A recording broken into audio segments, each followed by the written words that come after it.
G'day everyone, my name is Nathan Hode, and I make the Dialogue Manager add-on for Godot.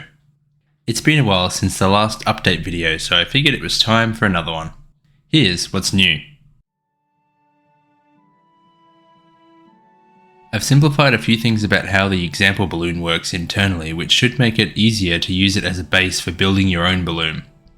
And on top of that, I've added a new item in the Tools menu for making your own copy of the example balloon. When you choose this item, it will ask you where you want to save the files for your new balloon.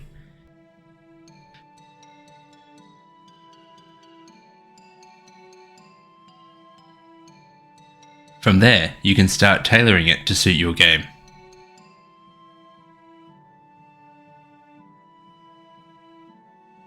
The next new change is with Autocomplete.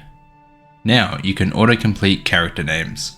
Any character that has previously spoken in the file gets added to the list. At the start of a line, when you type the first letter of a character's name, you'll be prompted with a list of characters that match. You can type more letters to filter the list.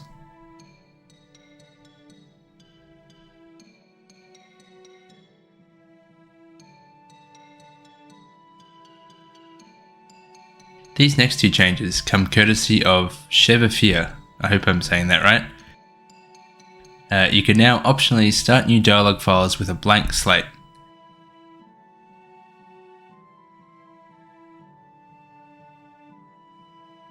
You can also get some quick syntax help from the Insert menu.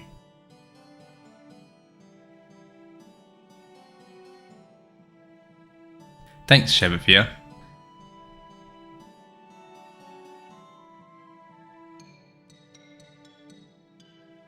The next change is part of the background importer.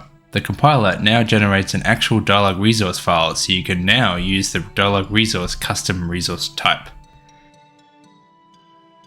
This also means the inspector plugin has been removed. I know I said I was thinking about keeping it, but I changed my mind. It really serves no purpose, and removing useless code is always a good thing.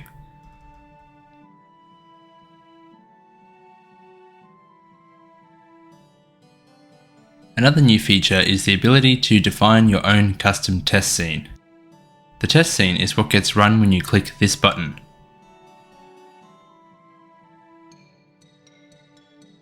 In settings, you can now specify a different scene to run. In order to make a custom test scene, you need to extend the base dialogue test scene class. It provides two properties that you can use to launch your own balloon: resource and title. The resource is the DialogueResource file that is currently active in the dialogue editor, and title is the nearest title line to the cursor when you click the button. Now that we have the test scene, we can hook it up.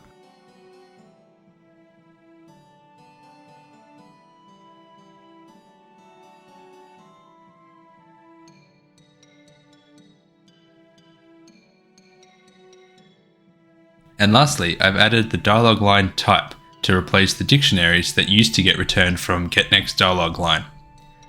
DialogueLine objects extend ref counted, so you don't need to worry about memory management. They will clean themselves up when nothing points to them anymore.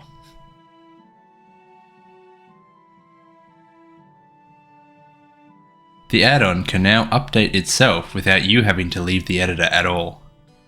I went into more detail about how auto-updating works in another video, but suffice to say, when you see the little green update notification, you can get the add-on up to date in a matter of seconds.